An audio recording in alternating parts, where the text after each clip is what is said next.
All righty, everybody. Hope everyone's having a good Friday afternoon before the crazy Christmas week with family coming into town or y'all traveling. We are joined by a awesome guest that's I hope some of y'all have read one of the new SOG books that have come out because I'm always asked about it. Our guest today is actually featured in it, Mr. Mike Putter Wilson.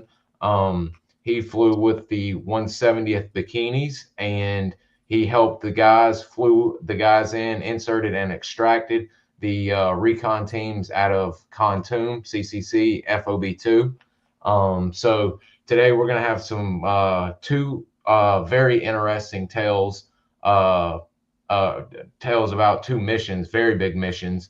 And one we've actually got some audio on that we're thinking we'll probably play a little bit. I don't think it's going to cause any issues with copyright strike downs.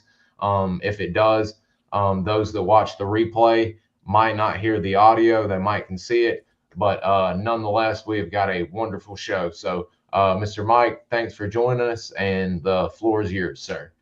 Well, thank you, sir. I joined the Army in '68, went to basic training at Fort Polk. After Fort Polk, I went straight to flight school at Fort Walters, Texas, there for 20 weeks for initial training in the TH-55.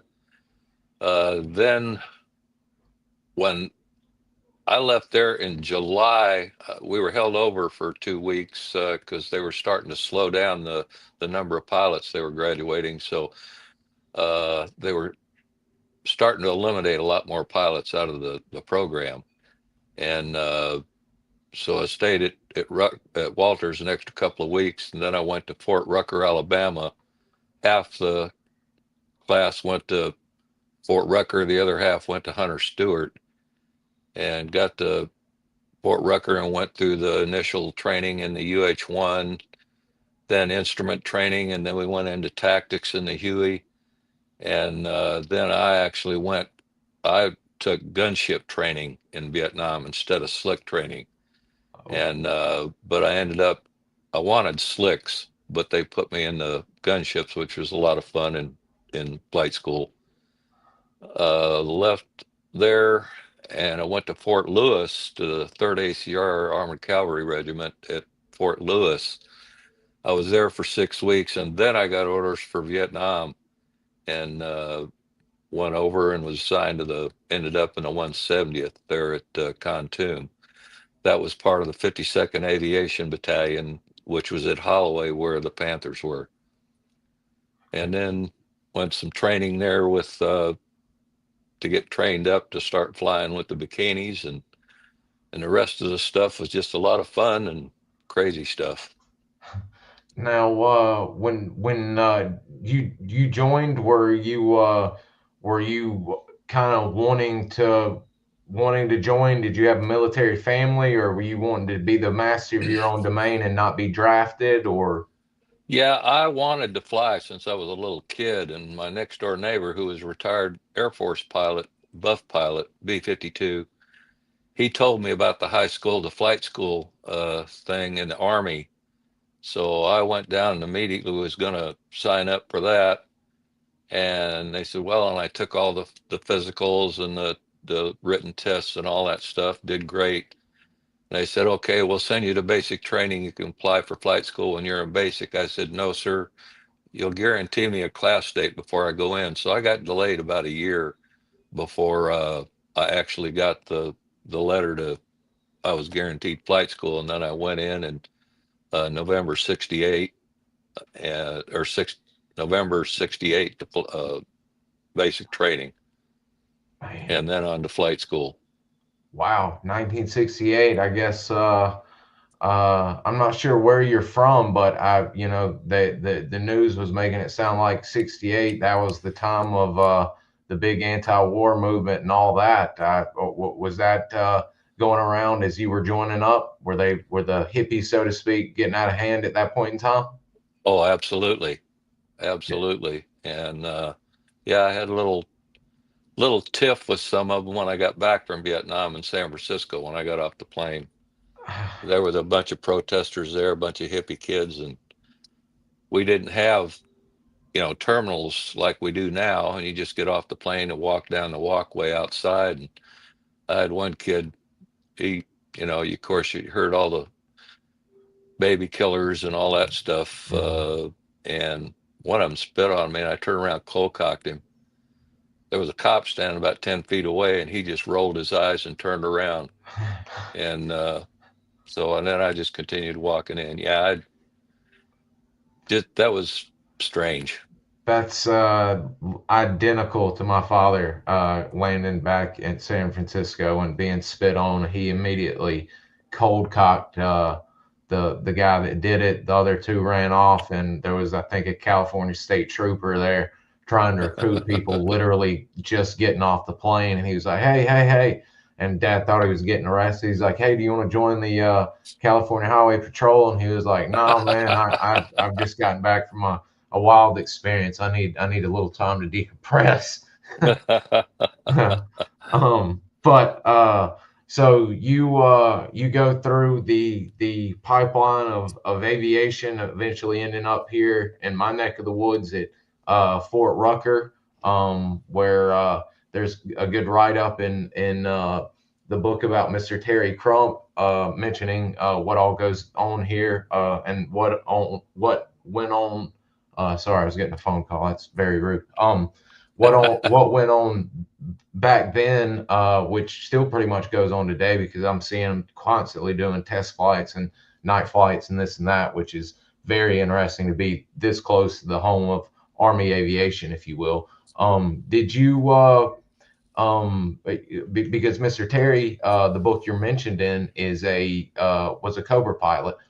Did you ever have a particular craft you were wanting to get in? Did you want to be fixed wing? Were you set on a helicopter? Did you always have anything in mind? Well, they started us out in helicopters, and I actually liked it a lot better.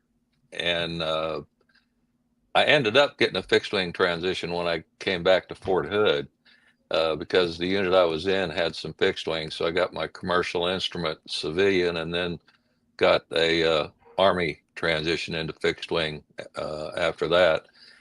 And I discovered that, yes, I like helicopters much more. It's not boring like sitting in an airplane for hours, just watching.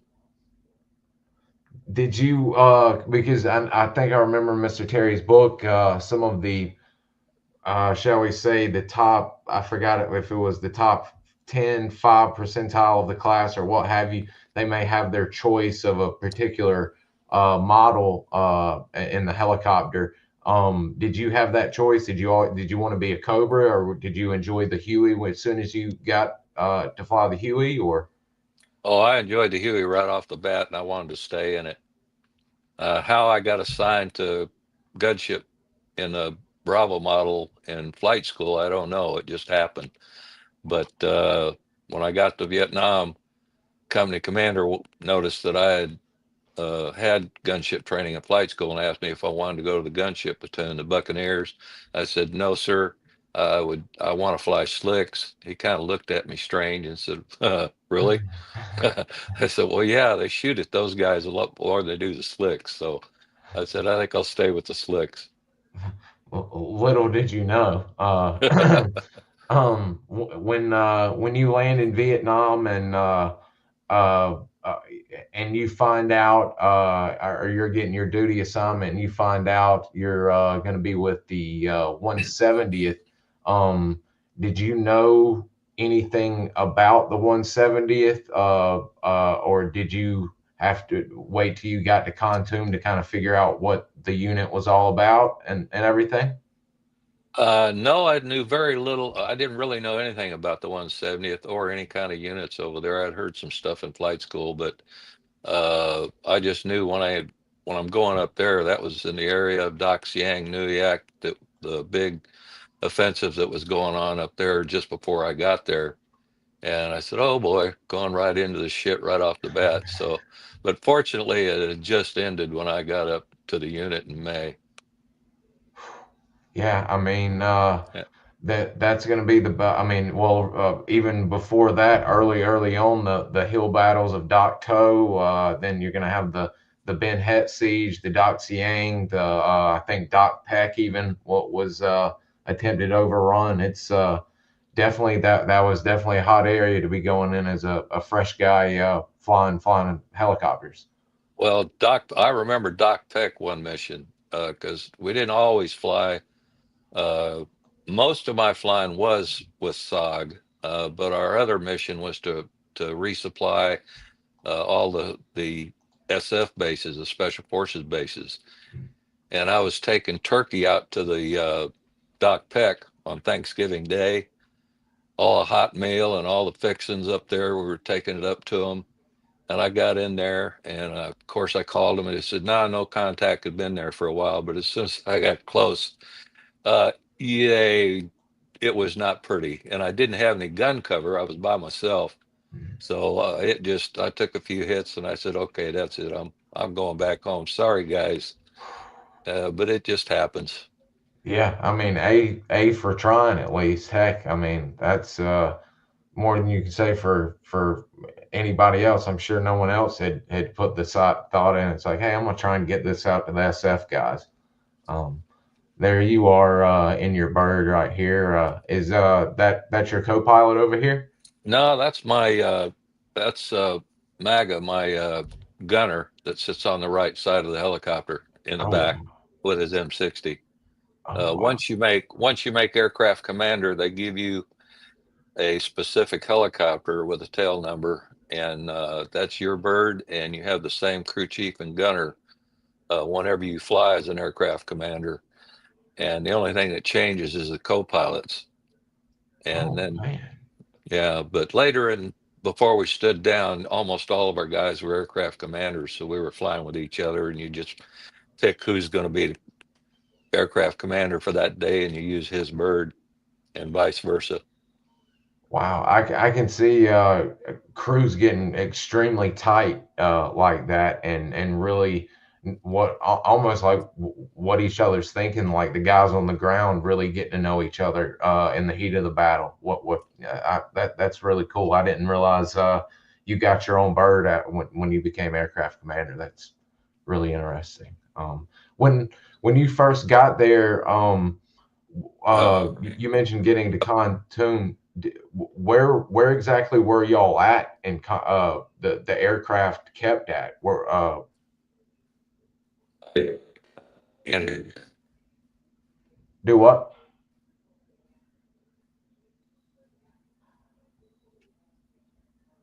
Did we lose you? oh, there you go. Now you Yep. got me. Okay, Yep. yeah, you were breaking up before.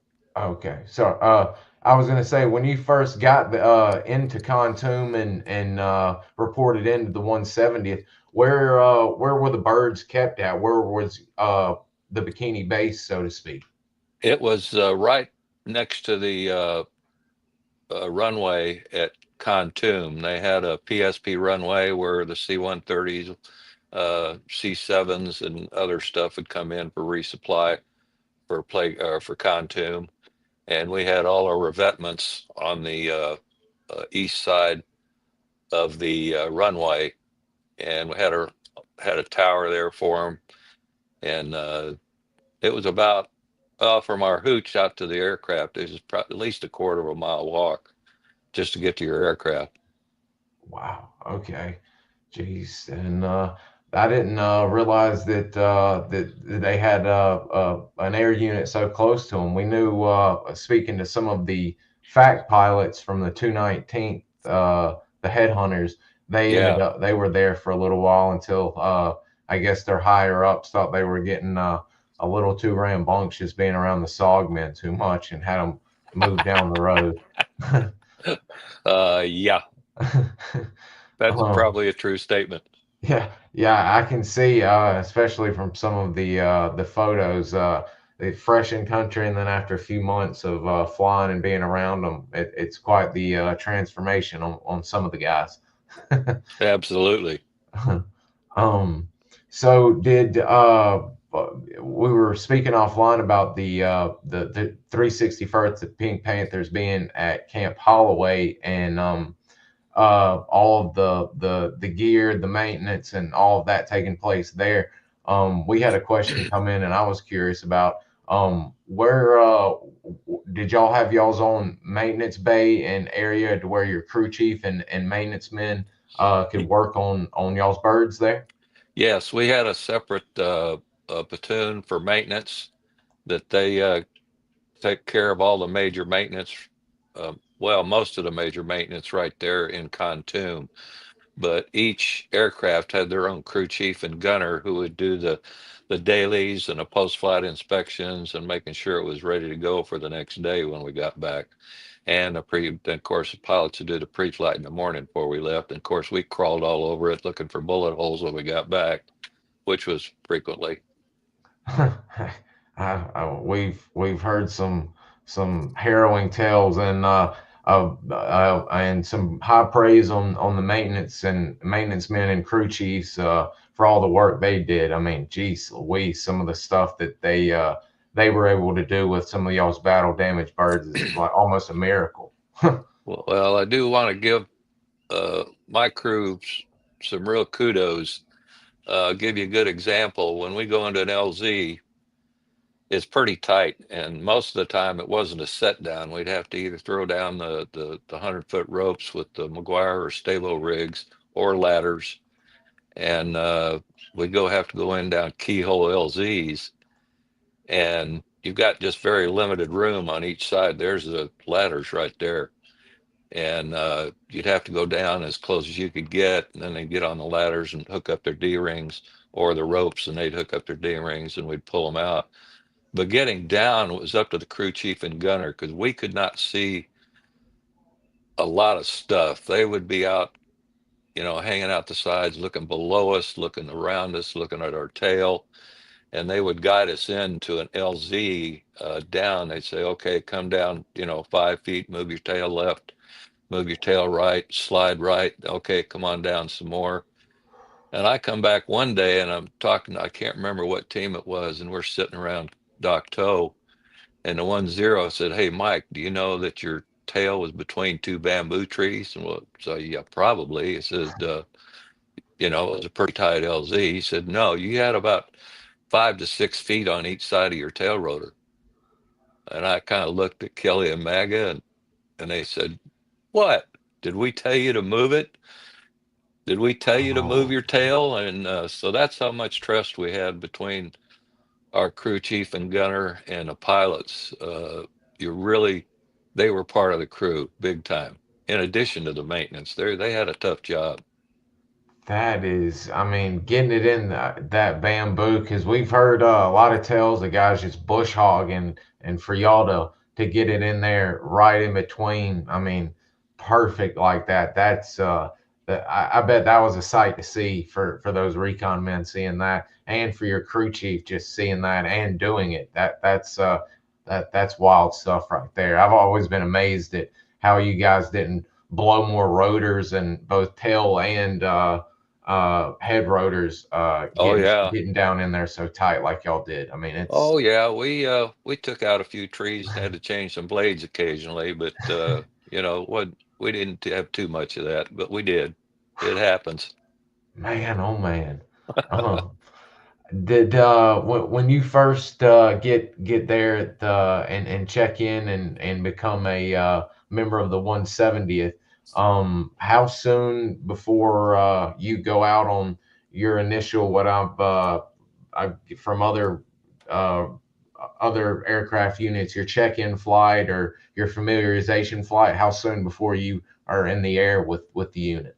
The next day, Oh, whoa, wow. you were up training, and they were showing you the area and the procedures we used to get in and out, and uh, then we just jumped right in as a co-pilot, and they put you with the experienced aircraft commander, and they taught you all the area and what we do and all this other stuff. So it took you anywhere from 2.5 to 3 months to make aircraft commander, and the aircraft commanders in your platoon would have to recommend you as an aircraft commander before you made AC. And so you were jumped in it right away. Wow. Now with you guys doing your check-in flights and all of that, is this when they start letting you know about the SOG aspect, or is there another side to the 170th where some guys are doing in quotations normal flights, and then y'all are brought over to do prairie fire flights, or? No, that was everything was combined. Some days you were flying the ash and trash, resupplying SF bases, or you were on SOG. I was fortunate enough, I guess, to be on the SOG mission most of the time. Wow. Okay. That's kind of what we've heard from a few other units. I think maybe the 195th was like that, and someone else, and then a few that were just like the 20th down at CCS were strictly prairie fire, or Daniel Boone in that case, Cambodia missions. So very, Oh, very interesting. that reminds me, when I went to R&R, I went down to Quin Yon to catch my flight out, and I was in the Air Force O Club, and the Green Hornets were there. I didn't know who they were, and they were doing the CCS mission, Mm. and they were using the twin-engine Hueys, and they were their own gunships. They had mini guns and rockets pods on their Hueys, twin-engine Hueys, and they were wearing the SOG patch on their party suits. And I asked them what they did, and they kind of looked at me funny, and they said, "Well, we can't tell you; it's a secret." And well, I said I showed them my patch, and they said, "Oh, what do you do?" Can't tell you; it's a Okay. secret. So they let me join them at the table, and we had a good time. That just reminded me of it when you brought that up. That's very neat. That's cool. That's neat. The old I can't tell you. That's top secret. Yeah. Well, Uh, and they were just as crazy as we were for Air Force guys, so it was pretty cool. that's really neat. We've had the pleasure of speaking with a few Green Hornet guys, and those those miniguns they had would wreak some havoc down there. It's wild hearing some of the stories of them just bush hogging the jungle with those things. Oh yeah, it's pretty cool. Um, this is a good question. Here, as we're about to kind of jump into some of your more notorious flights, since we're about halfway here. Jason's very curious. Great, considering you're in the Central Highlands. We've had pilots on who have flown in the mountains, the flatlands, the heavy rains, etc. How would you describe your most common AO, and how would you describe having to battle the elements as a Huey pilot? We were up in two corps, so it's the Highlands, a lot of mountains, a lot of triple canopy, as opposed to down in the south where a lot of flatlands. But so we had to fly pretty high, and but the weather, the monsoon season, yeah, we flew in a lot of bad weather.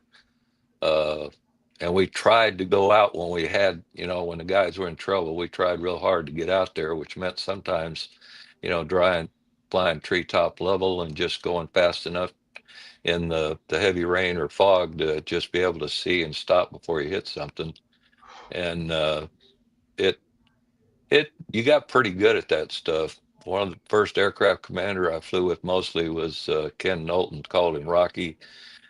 The guy was a natural. He just taught me everything I knew, and of course the other guys also, the other ACs, they were all super guys. If you didn't fit in the unit, you got transferred. Wow.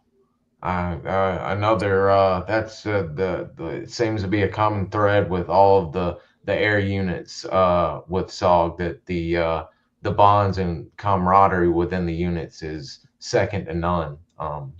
True. It's if you didn't go along and get along with everybody and do the correct work, it's almost like you didn't exist. That you were there one minute, gone the next. hmm Wow. I asked my the last company commander, Major Crawford. Uh, he was the commander when we stood down in February of '71, and Wow. he was at a Vietnam helicopter pilot reunion. I asked him, there was a few pilots that came into the unit after I did, and I don't know, three or four guys, and they were there for a week or two, and then they were just gone. And I asked him, he says, "You don't want to know. They didn't fit." And that was Wow. it. Yeah, that's that I mean that's just like the recon men with guys that didn't work out or cause some trouble. It's literally gone the next day and never to be spoken of again. Yeah. Mhm. Wow. So the two very interesting things that I mean you did a lot, but the two things publicly that you're known for and about to be even more well known since this book and some of the writings of Mr. Baron is the your work on Tailwind and the Christmas mission of 1970. Would you mind telling us a little bit about the part you played in Operation Tailwind? Yeah, they had the Marines 53s were the primary aircraft to take the team to take the company in and out. They took a whole company of SF and Montagnards in on that mission, and they're the ones that actually put the most of the people in. We went in the first day and put in a team to secure the LZ with the Hueys, and then they came in with the 53s, and then it just turned to shit after that. So we went back. They got all shot up. We went back and had to do it again the next day. And well, they got them in, but they got all shot up. And then a day or so later, we went in. The Hueys went in with the Panthers covering us to resupply and pick up wounded. And that's when Major Henry and Ski got shot down in their Cobra covering us. And Rocky and I picked them up in some elephant grass area. And they weren't on the ground very long. We got in and we had to depart, and everybody went home after that. And then the next time they went out to do it, the next day for resupply, same thing. That's when they used the tear gas. A1s were dropping tear gas so they could cut down on some of the air defense artillery. The 37s, 351, okay, that were just everybody up, and that helped them get in and give them a little bit of resupply. Uh, but the biggie was I was real proud Rocky and I were able to get Panther 6 and his backseater, the AC, after they got shot down. So that they pretty much, the Panthers and the 170th, basically we were just normally slick drivers and gun drivers usually had a little, not tension, but they like to tease each other. And, but the Panthers and the 170th, no, none of that. We were all one team. And I don't know of any Cobra unit that I ever saw that were as good as they were. They were just freaking awesome. Absolutely awesome. I mean, I flew with Terry, flew with Woody and Dana Jandro and several other guys that I still remember that, and Lash LaRue. And so I remember a lot of those guys from the Panthers, and I also saw them back at Fort Hood when I came back from Vietnam, a lot of them. I didn't know, and I've been to SOAR, and sadly I missed the big reunion y'all had at this year's SOAR, which I'm just kicking myself in the rear end for that with the guys that showed up, much like yourself and Mr. Woody and Mr. Terry and several recon men that have not been to SOARs lately even showed up from Pontoon. Mr. Barry Cortina even showed up. I was quite surprised reading Mr. Barron's book that y'all were the initial force because I don't ever remember any slicks during the operation, shall we say. I had no idea that a four-man SOG Pathfinder team went in first Yep. and y'all were their insert. That I mean, that was Yeah. complete news to me. Yeah. That's when they talk about tailwinders, they don't mention the Army and they don't mention the Panthers or the Bikinis. it was all about the Marines. But I got to give Marines some kudos. When that last 53 that came out of there on the last day, getting the last bunch of people out, he was sitting there, two engines running, loading up. Well, they shot up one engine and it quit, and he took off with one engine, and he got to altitude away from there on one engine, and then that engine quit, and he auto rotated from, I think he said 7,000 feet or something like that, and which probably, 4,000 or 5,000 feet above the ground. He auto rotated down to a stream, uh, and he landed okay, but it was on a slope, and they rolled over, and they lost one of the mountain yards on that. Everybody else got out. Uh, and they talked about that at the SOA reunion this year. And I got to give cute. I was teasing the Marine guys about it, and I said, I'd have never thought, if I hadn't seen it with my own eyes and heard about it, I would have never believed a Marine could have done an auto rotation like that. And they all laughed. And one of the Cobra pilots for the Marines, he said, "Yeah, that's because the Army taught us how to do auto rotations." So, and everybody else laughed, and it was, I mean, mad respect for those guys because they got shot up bad. It's a wonder with Mr. Gary Rose doing Mm, what he did to save everybody he could. Just outstanding. Glad he finally got the much deserved Medal of Honor that he earned. One could argue even Mr. Captain McCarley, he could have earned one as well for what he was doing. absolutely. I mean, I mean, I've spoken to two men that were on the ground that day. One recently deceased, Mr. Mike Hagan, and he said Hmm. without Captain McCarley on the ground, he feels personally that he doesn't think they would have made it and did half of what they did. They would have been wiped out in the first couple of days. Because Yeah, people mistake they were on the ground for a few days. I mean, this was yeah, a run four and gun. days. Yeah. Yeah, it was 4 days, and they were on the run the total time, the whole time they were on there. How they did it, my goodness, they were under fire and being chased the whole time. It is. It's definitely one of those that I'm glad to see is being put in almost the court of public admiration now. It's almost becoming a military household name because of its just unique history. I mean, as you said offline, this was by far the furthest y'all had ever been into Laos. Yeah, we weren't allowed to go past 30 miles. I think that was the limit into Laos. And it was all secret. We couldn't talk about it for years afterward. And then that Tailwind mission came up on CNN, and they lied like Oh, geez, well, yeah. through their teeth about what we did and what we were doing, and talked about nerve gas, which wasn't used. And Showing people's photos that weren't even on the operation, yes, and I mean, yes. it was bad, bad, bad. I know the SOA, they just went all batshit on it, and they got on them real quick.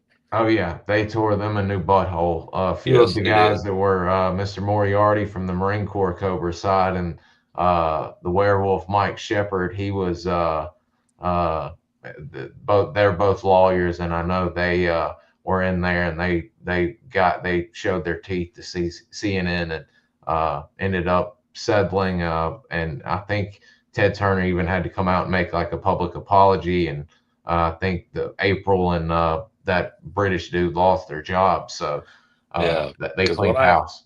when I saw that on CNN, I was so pissed. I mean, I almost shot my TV, man. I was I, I was mad.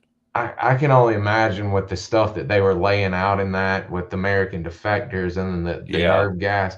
I mean, just like Captain McCarley and Mike Shepard said, he's like, if you think they would have dropped nerve gas on the ground, yeah, how do you think no Americans died on the ground if they dropped nerve gas on the ground while we were on the ground? I oh mean, yeah, just think with your brain, people. I mean, it doesn't yeah, take a rocket scientist to figure that out. yeah. When we were going in there for resupply with the Hueys, we were wearing masks, and we didn't even have aviation masks, so we couldn't talk on the radio, and we Oh, finally just took them off. jeez, You know, so you just got to do what you got to do in combat. that I was just fixing to say in one of our oh God, hey Mr. Woody, hope you're doing well. He's in the chat with us. We were actually just speaking about you. I hope you heard us and spoke up. We had Mr. Barry Pinsek on, who was with the Marine Cobras, and I believe in his book mentions the same thing about the mask. They're being told that there's a possibility they may drop CS or what have you, and they put theirs on, and they have the same issue. They start fogging up. They've got limited movement and range. Breathing alone Yeah, and it is a problem. And he takes his off and is like, whatever happens, happens. You know. yeah, exactly. Yeah, that's what they were talking about at SOA. I was talking to them this year about that, and same thing. Yeah, absolutely. Was that your first time getting to meet Mr. Barry? Yes, it was. Wow. Yes, it Okay. was. Interesting. Very, And very cool. I got to meet a lot of the guys that were on that mission because they had a big presentation on Tailwind this year at SOA, and pretty in depth. Pretty. It was very interesting. I learned a few things about it. I was fixing to say with the men that showed up, I'm sure it was to date probably the best laying out of what actually happened in the air and on the ground and in the planning stages that has happened with all of y'all in one room together. I mean, geez Louise, it's who's who of all, who is on the mission, and of course who's alive because sadly Captain McCarley is no longer with us, as well as a Yeah, few other of the Hatchet Force men. Excuse me, unprofessional, got dry mouth. I um, got my own. yeah, yes, sir. I've had to wet the old whistle. Let's see. Yeah, I agree, Jason. Just like Mr. Mike said, sad that families were gathered around and the hit job was on. It was thinking they were going to get honored, and there they are being painted as war criminals. Like, I mean, just insanity. Um, Absolutely. We were all pissed. uh, God, it makes my blood boil now, still thinking about it. Jason, I think did we cover earlier your prior family service? No, nobody in my family served that I know of. So I was the first and only, I guess. Wow, and what a way to make the family name in the Army doing what you're doing here. With Tailwind, I know the Marines were tasked there for a while, OpCon, whatever you want to say.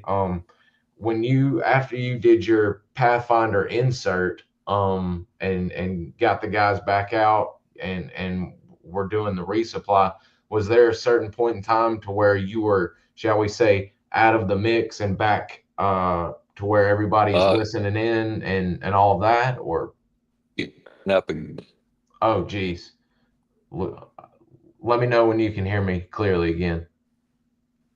still. Yeah, it was doing that a minute ago. Nothing yet.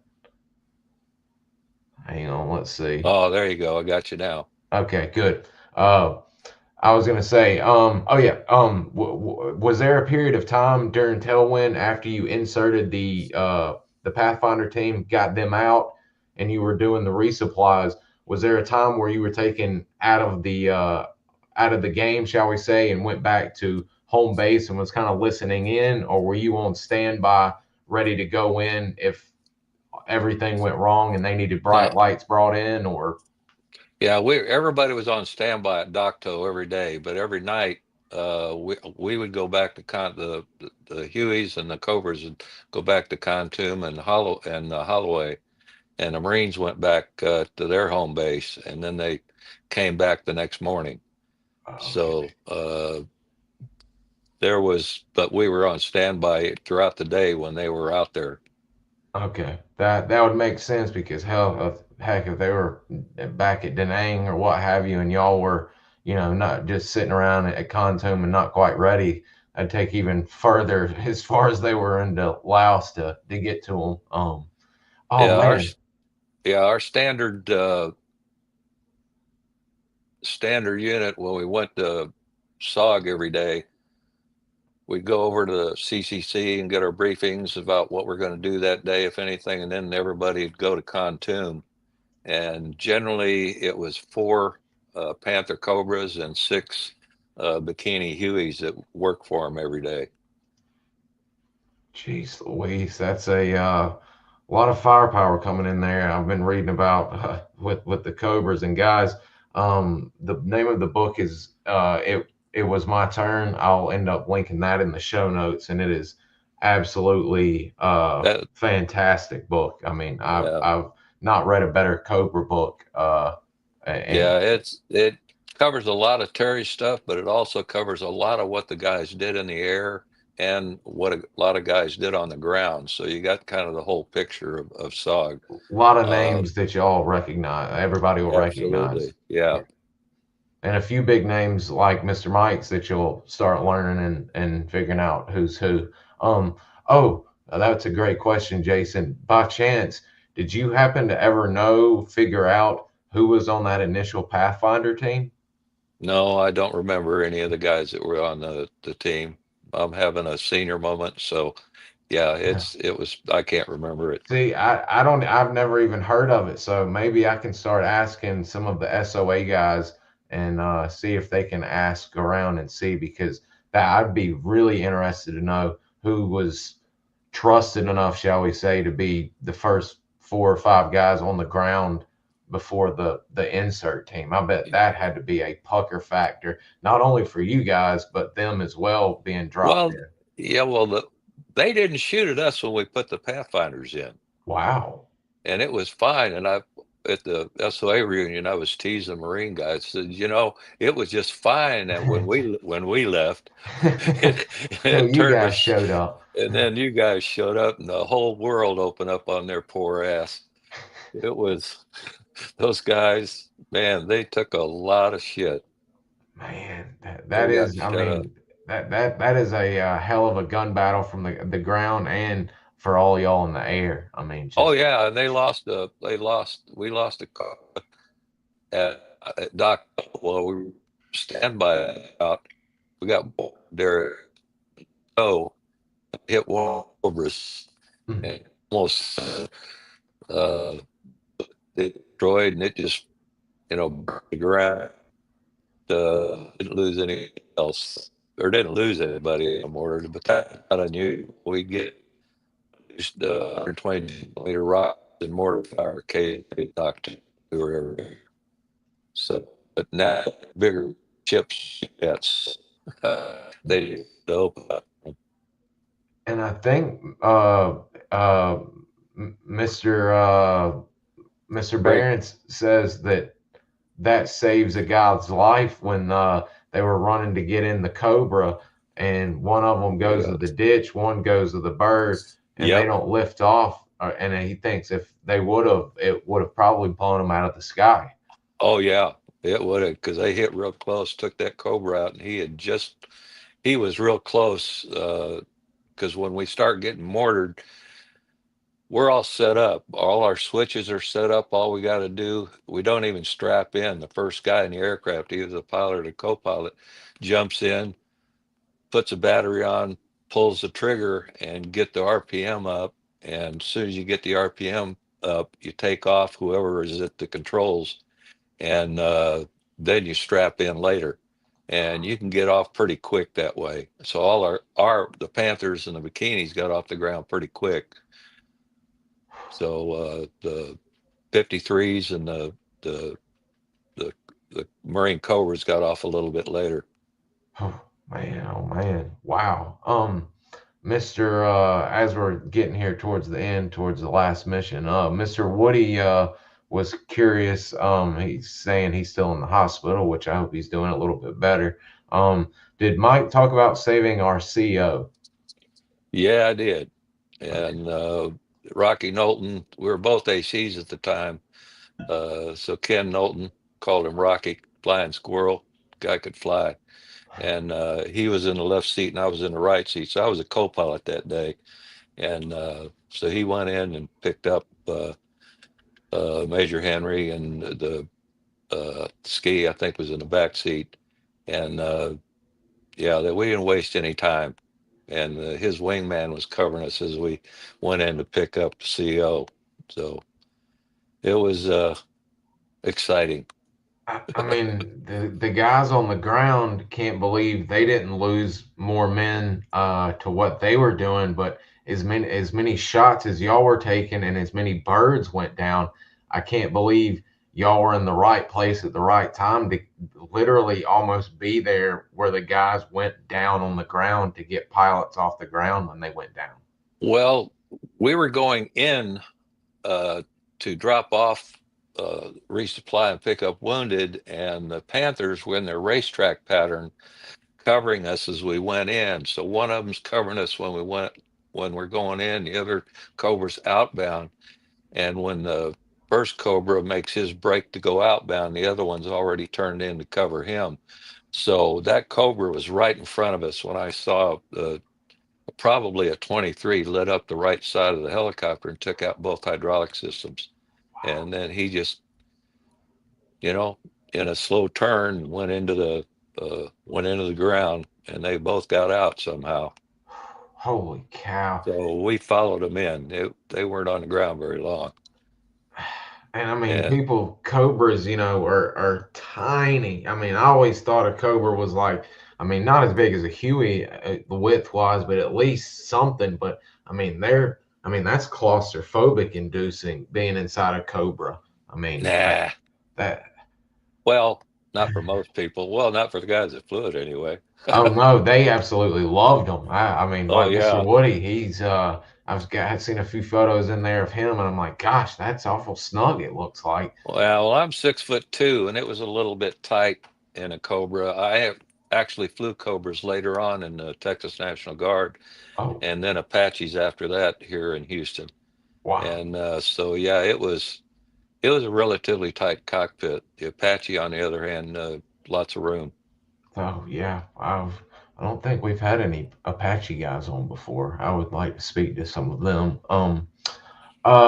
And for the last bit of the interview for today, I was gonna see if we could talk, and we might be able to play a little bit of audio to where we don't get in trouble. But Well, that's my recording. So I took that recording, a cassette recorder, and I put the microphone in my ear so you could hear what was going on the radio, and then the louder noises through the earphones. So what you hear is what I recorded.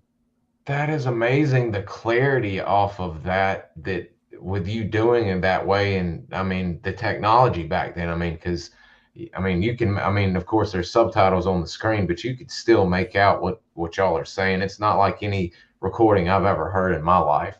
Yeah, it's unless you're used to listening to it, it's kind of hard to understand because there's a lot of had three radios going on at the same time. You have our FM that we talked to the guys on the ground, and that's why I say they weren't there was no problem when we go in to pick up the guys on Christmas Day because they were talking normal, just a normal on their radios. It's the ones where they're whispering they know we're in trouble. Oh, yeah, that's definitely. And there's a few, like the double prairie fire. There's one that kind of starts off like that, where they're, Oh yeah. feet away, and it's like they're on top of it. It gives me goosebumps hearing that. But would you mind letting us know? I think, and I'm going to post a little link to the Substack where guys can subscribe to Mr. Baron's Substack, talking about you guys, both of the reunion stories he picked up and some from the book that he's been covering. But I do know that y'all were going in for a recon team in Laos in Christmas of 1970.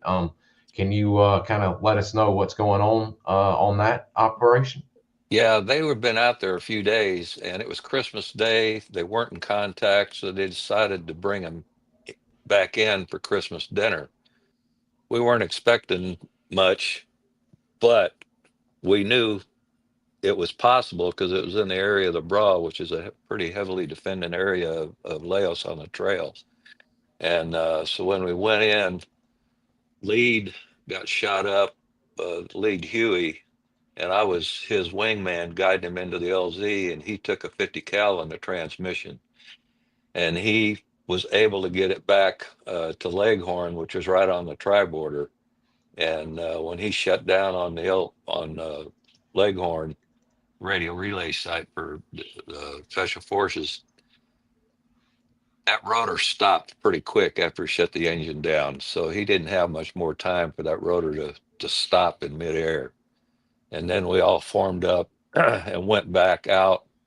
And while we were watching him, everybody was following us back to Leghorn. The Spads and other aircraft were working out the area so we could go back in and do it all over again. And we ended up getting them all out and didn't lose anybody else.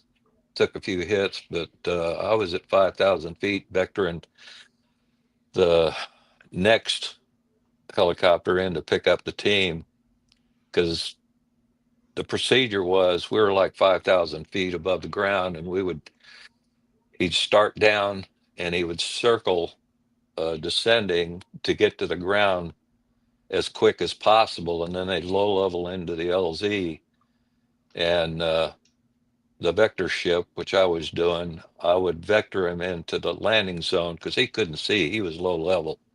So I was telling him, okay, it's 12 o'clock, 1 o'clock, 100 meters out, start slowing down. Okay, it's at your 1 o'clock, 50 meters or whatever, and we'd vector them in, and they'd pick them up, and then I'd follow them out. And every bird that went down had a wingman. So if he went down, you're the guy that's going to have to go get him, the wingman. So it's you were not, if you got shot down and lived, you were not going to be on the ground very long, because the Cobras are there to cover you some more, and your wingman came and got you. And but at 5,000 feet, I was vectoring them in, and I thought I was taking 50 cal hits. I mean, I could feel the hits on the aircraft, but in actuality, it was 37s, because when I looked, as soon as I heard that, I laid the aircraft over in a hard left turn. I was diving for the ground, and I was circling, so I lost sight of lead. And my co-pilot, Tom Schaub, he was fortunately able to keep in sight of him. But I'm trying to avoid other traffic and get down to the ground quickly. But I saw the I saw the flak clouds of it, and I said, okay, that's 37s. And we took a few flak hits from the 37s. You could hear them on the tape. Yeah, And that's abundantly clear on the tape.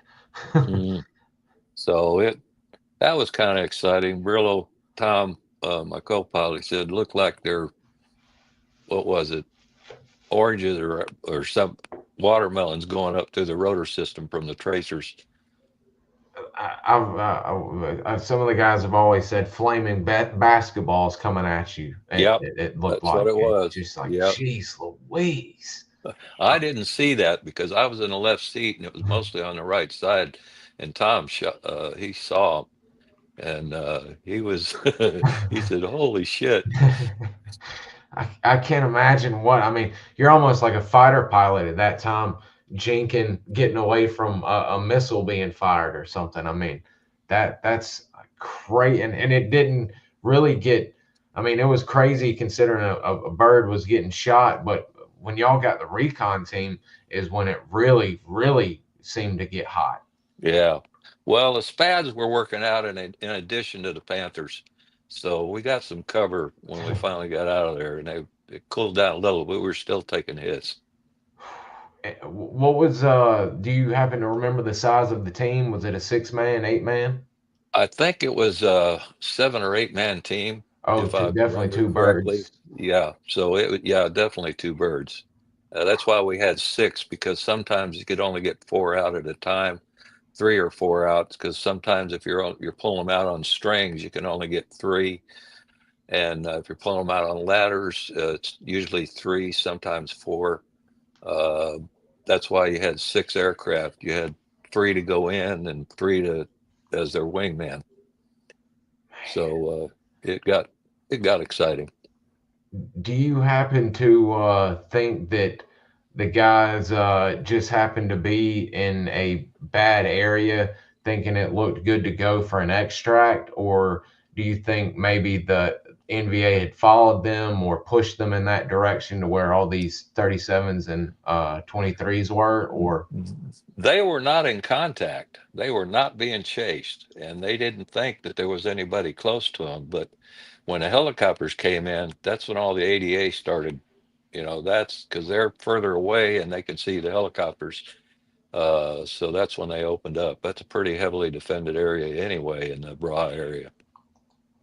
I mean, if I'm not mistaken, there's been I know Mr. Fred Zabatowski, but I think another one. I think there's been at least 2 medals of honor, medal of honors earned there, if I'm not mistaken. So definitely a hot place to be. It was very hot. And guys, I will be putting this Christmas Day story so y'all can either read it for free or join Mr. Gerald Baron, who we'll be having on after Christmas. He wrote the book that we're referencing. It Was My Turn, on Mr. Terry Crump, 8 distinguished flying crosses who flew with Mr. Mike and Mr. Woody and some of the other Panthers and bikinis. And I was going to see here, we're at perfect timing here at 57 minutes. And I was going to see if, just to kind of show people what we're talking about here, and it's 11 minutes. I'm not going to sit here for 11 minutes and make Mr. Mike listen to this for 11 minutes, considering he... Yeah, the total thing was probably 30 or 40 minutes. He cut it down. Let's see here. Yeah.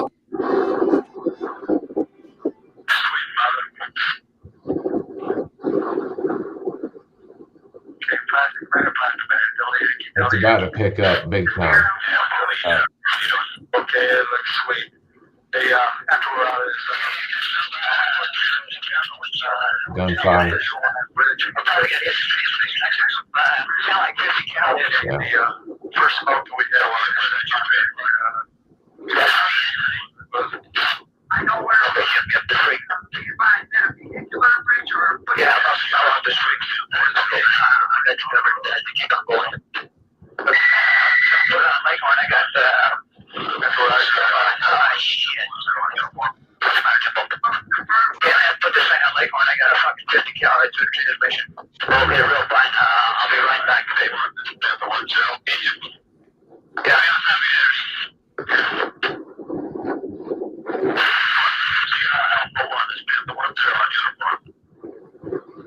That's UHF. All right, I'm gonna get to, I believe at 9:50. I'm gonna let y'all hear of Mr. Mike getting into your breath again. Oh, okay. There you're back. You're back okay. now. Here we go. I'm gonna let them hear some of where you jump in, and we'll close out for the day.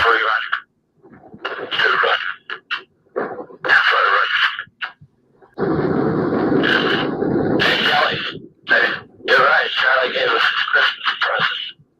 Press the Dawson chair. Oh, it's Dawson now? Yep.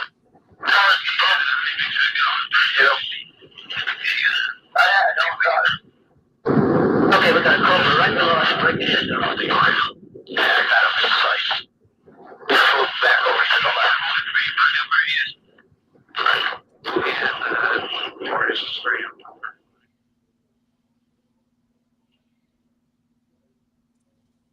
Okay, I'll try to something to get that down there, who it is. Okay, I'm sure we're going home and break.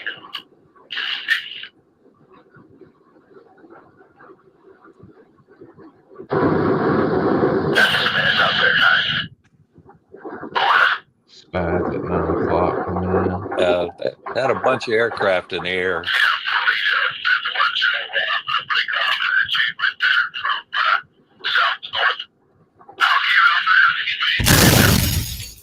That was a 37. Holy hell. Okay, I don't have one. Okay, it's right on here. I told him. Okay, it's coming right at us. Okay, he's up there about, okay, I guess. Is that a Panther? Is that fun? That's okay. Damn. Shelby's got to go over to his, 9 o'clock. Andrew, you got to go over to 9 o'clock. 45 minutes to 9 o'clock. You got to go 25 minutes. That I'm not gonna go through the rest of it. Y'all can hear that. It's on YouTube, and I don't want to spend any more. Mr. Mike was there, and I don't want to make him re-listen to that. He's heard it, I'm sure, numerous times. It doesn't have to go through 11 minutes with us. But I mean, geez Louise, it's one thing you can hear y'all laughing, and that's one thing that struck me is, you know, I'm used to seeing you guys as kids and reading about y'all as kids, and then getting to finally hear y'all back then instead of when we talk. It's wild hearing just how young y'all were. I mean, laughing and all of that. And even when you got hit, I mean, as soon as it goes off, I'm wearing headphones that gives me everything, and I can immediately hear you come on, and you're pretty damn calm for considering what just happened.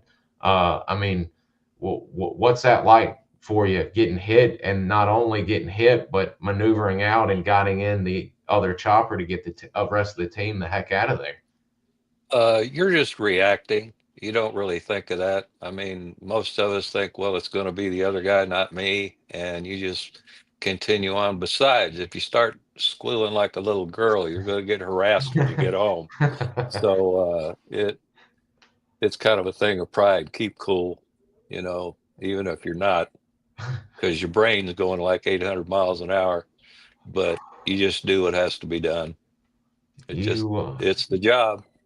You dang sure did it that day. And guys, like I said, I will link that in the show notes. So if y'all didn't get to see any of it, and if you didn't get it out of the chat, that article is definitely worth a read. And the audio, all 11 minutes, is worth a read. But we'll if we think of anything else, or there's some other stuff, we will see if we can get a show together that you might feel like you want to come back and share some more with us. But is there anything you'd like to share with us before we close out for the day?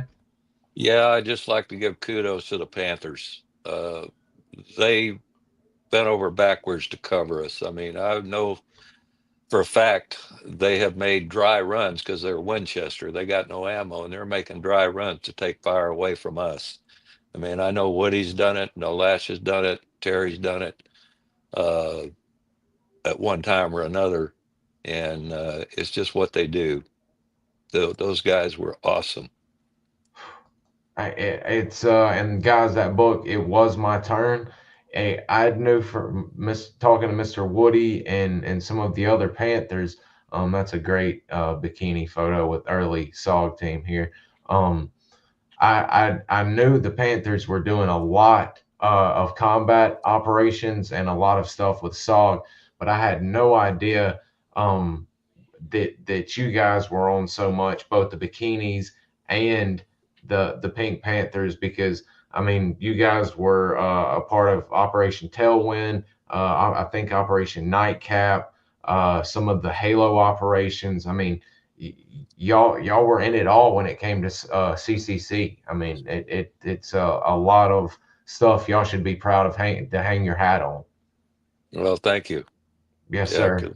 And everyone's wanting to thank you for coming on and talking to us today. We appreciate always getting to speak to a man that was with SOG and supported the man on the ground like y'all did. So if we can think of anything else show wise that you might find interesting or care about sharing, we'd love to have you, and we'll keep that in mind. So I'll go ahead and shut it down for the day, and appreciate everybody watching. And Mr. Mike, I hope you have a great weekend, and Merry Christmas. Well, Merry Christmas to you, and thanks for the opportunity. Yes, sir.